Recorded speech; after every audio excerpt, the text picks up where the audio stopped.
Hello. It's been a couple of weeks since I finished my lockdown series, and today I'm sort of looking towards the summer, which is racing towards us now. We're in June, so we are into the summer months, and it's traditionally summer is a time that we all look forward to. We're all a little bit more social. We see neighbours, friends, and family a lot more. We travel a lot more. We go on holidays, mini breaks, go camping. There's all sorts of activities we would normally be getting up to over the summer months. And,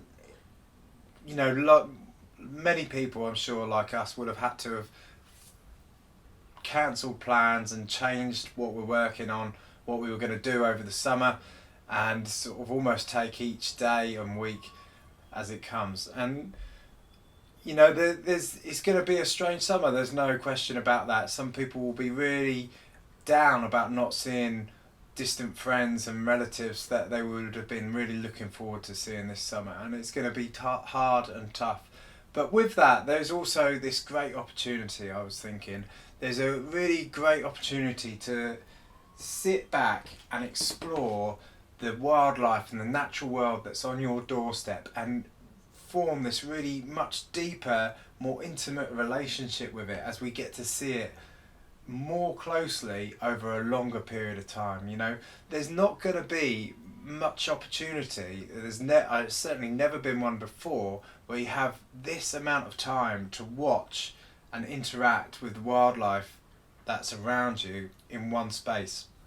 Normally, we'd be going to a wedding or a family event or going away on holiday. Obviously, work comes into it as well. There's all sorts of day trips out, but with everything that's happening, we're much more local, and we get this chance to spend a sustained period exploring and seeing how the wildlife uses our immediate environment and how that wildlife changes and develops during that time. So it's a really, maybe even a once in a lifetime opportunity to really try and get to grips and understand and use this natural world that surrounds us, and draw inspiration and understanding from it.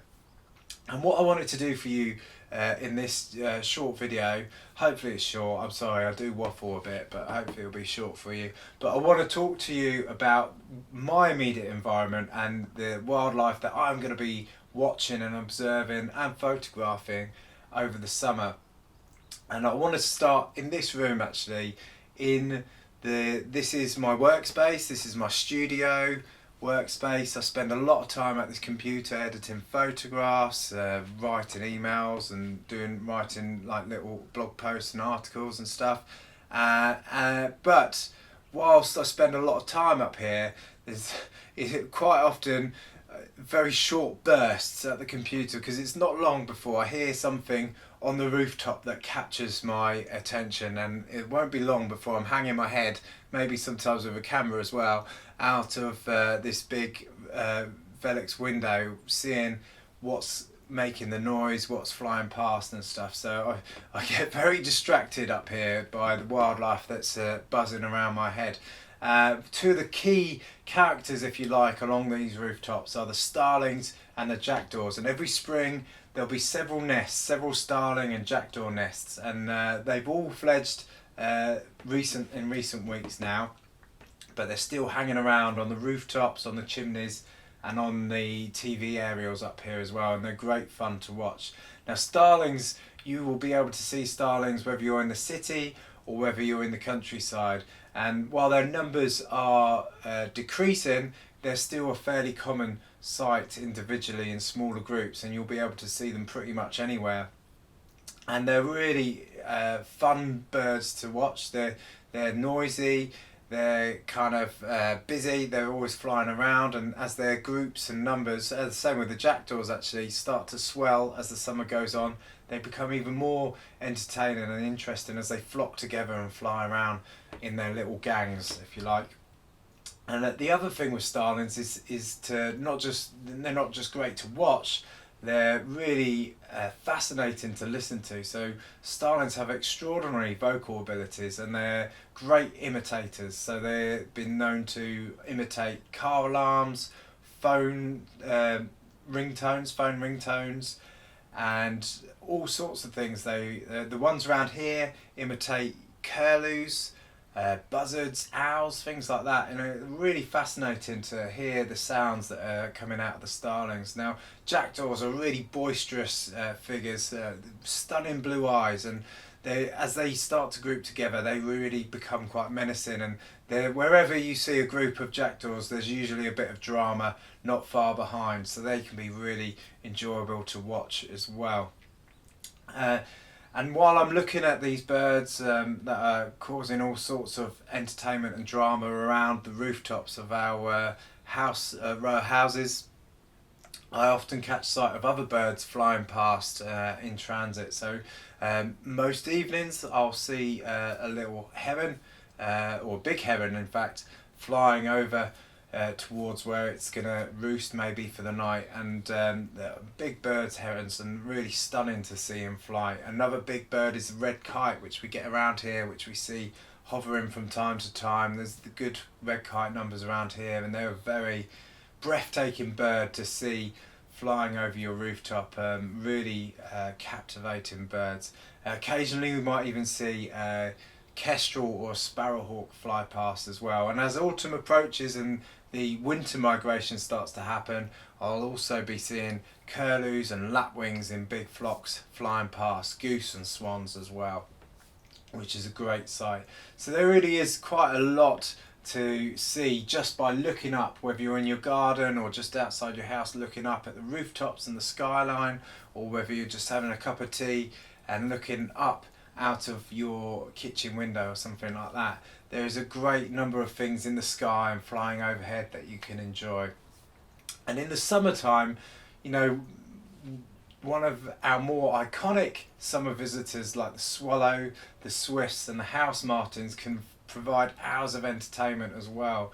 They all use buildings to nest locally. We've got we've got a couple of swift nests at the end of our row. I've got swift nest boxes on our house. We haven't got any nests going on at the moment, but there were a few swifts having a nose around this year, so hopefully next year we'll get an active swift nest, and that'll be great.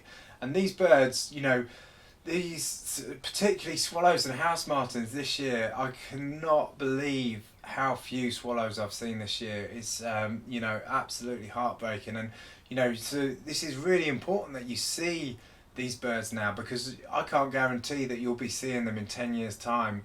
The numbers are just so get lower and lower each summer, so it's so important just to enjoy them now while they're here, because we don't know how long we'll be able to enjoy swallows. Certainly in this area, I don't know, but they're stunning to see. You know, when there's a bit of a rain and you see the swallows flying out low over the grass, hoovering up the insects, or whether they're brushing past trees as the insects come off the trees. They're really fascinating to watch. And swifts, you know, one of the most exciting birds to see as they screech. They're called the hell's birds or the devil's birds, as they screech when they dive in through the streets and the houses, darting around at tremendous speeds. It's breathtaking. I mean, if you've never seen swifts flying around houses, you need to try and find somewhere where you can see them. But you know, we're lucky to have them. There's a good spread, even if they're in low numbers around the country, and you shouldn't have to travel too far to find some swifts flying around you. And if you haven't enjoyed that, you really must, because it is absolutely mesmerising when you see those swifts fly past. A brilliant experience. And moving down from those rooftops and into the gardens. So if you've got in the city, you've got balconies that you might be able to encourage birds in with bird feeders. You can also have those acrylic feeders that have suction pads on that you can put on. This time of year, mealworms are a great way to feed the birds. Over the summer months, the ground can be quite hard, which makes it harder for birds to dig up worms and things like that. So putting things like mealworms out can really help the garden birds get the nutrition that they need. And there's a whole host of different characters that can visit your garden and your garden feeders and your bird feeders. Anything from robins, which you can, I've seen many people, you've probably seen it yourself, you can feed robins from your hand, and that must be quite a special moment if you have the time, and we do now, to try and see if you can get a robin to trust you. What's better than having a tiny little weightless bird land on your hand, trusting enough to take some food from your hand? And you can do that with some blue tits as well. So that's a great experience, bringing garden birds into your garden or balcony, as I said. Real goldfinches and greenfinches are really just spectacular colours, you know. So if you can get finches in, finches tend to be quite good with the sunflower hearts and things like that. And if you get a flock of goldfinches in your garden, is just absolutely breathtaking. Really exquisite looking birds, really colourful and beautiful to enjoy. And it's not just about the birds in the garden. We can get mammals in the gardens as well, and whether it's hedgehogs are really, who doesn't love hedgehogs, you know? And not only are they really cute and cool, they also help keep the slugs and snail population down and keep them off your any vegetables that you're growing and the plants and stuff. So they're really great visitor to have in your garden, hedgehogs. And there's 100 ways you can help hedgehogs. One of the key ones is to make sure they can get into your garden in the first place by making sure you have a little gap in your fence for them to get through. And if you go on any hedgehog website, they'll give you more tips on how to look after and attract them into your garden and make sure they can get their weight up for autumn, which is a key thing, so they can survive through winter and visit your garden again next spring. So really look after the hedgehogs. It's great. Now, a really exciting visitor to your garden could be a fox.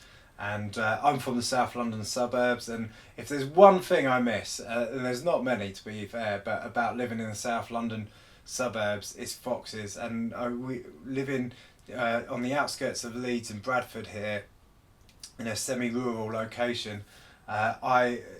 Foxes I've seen less than a handful of times around here, but when I'm back seeing my mum and dad, I see them all the time. And foxes are just they're just so charismatic, and there's just something so special about seeing a fox. And this time of year there'll be young foxes out and about, and you might even be lucky enough to see them in daylight if they feel safe enough in the space of your garden. And they really are very captivating and charismatic. Foxes are a really special experience to see foxes. And you know, if you've got good populations of birds coming on your feeders, you might even be lucky enough to see a sparrowhawk come in and try and take one of your garden visitors, and that is truly breathtaking and exhilarating to see something like that happen. It's a real quite a special thing to see a sparrowhawk take. And if you live in the city, of course, many cities now have peregrine falcons. Leeds has a pair of peregrine falcons, and many cities with the high-rise buildings now enjoy peregrine falcons. I've seen them over Leeds several times, and what an exciting bird to be able to see from your flat or city house. That would be really quite a special thing to watch and see happen over the summer months. And it's not just about the birds and the mammals and stuff. Once you start looking at the insects and the butterflies and the pollinators, so important pollinators. You know, we wouldn't be able to eat if we didn't have pollinators. And the UK enjoys over 1,500 species of different pollinators. And when you're into the insect world, if you want to discover a new species and name it after yourself, you need to get into insects and the macro world in your garden. You might even find a new species in your garden. You never know. I'm always looking for one as well. Looking for the next rich Bunce us. I think you have to add a us so it sounds Latin or something. But anyway, so you know, the garden and the micro world that is in your garden, no matter how small. We've got a 5 by 5 metre yard in our garden. It is not a big garden by any stretch, but there is so many species of insects visiting it, and it is fascinating. The ruby-tailed wasp, which is an absolutely stunning creature, but so tiny. We've got a little mason bee nest box and watching the bees bringing in mud and leaves and stuff to make their little nest chambers are absolutely, you know, just provide hours and hours of entertainment. Butterflies will be resident in your garden all through the summer. I'm thinking that I need to tail this off because I've been waffling too long about too much wildlife for you guys. But there is so much to explore, and then you'll find as the wildlife comes into your garden, you'll find little hidden treasures that won't be there one day, and then there will be next. The chrysalis is a classic. Finding a chrysalis. What's more magical and inspiring than the transformation of a caterpillar into a chrysalis and then into a butterfly? And if you can find those little chrysalises, they are absolutely exciting to see. So there's a whole load of things. I'm going to I'm going to lock myself down now because I've been talking too long. But there is a wealth of things to explore, and the longer you watch them, the more interesting their behaviour becomes, and the more you'll understand how they use the space that you use and how you share that space with them. It will be a really magical opportunity, this once in a lifetime opportunity to really absorb yourself in the natural world that's on your doorstep. So I hope that's been a bit inspiring for you, and I hope that's given you some ideas of how you can explore the natural world at your feet right now over summer. And I'll be back with another video soon.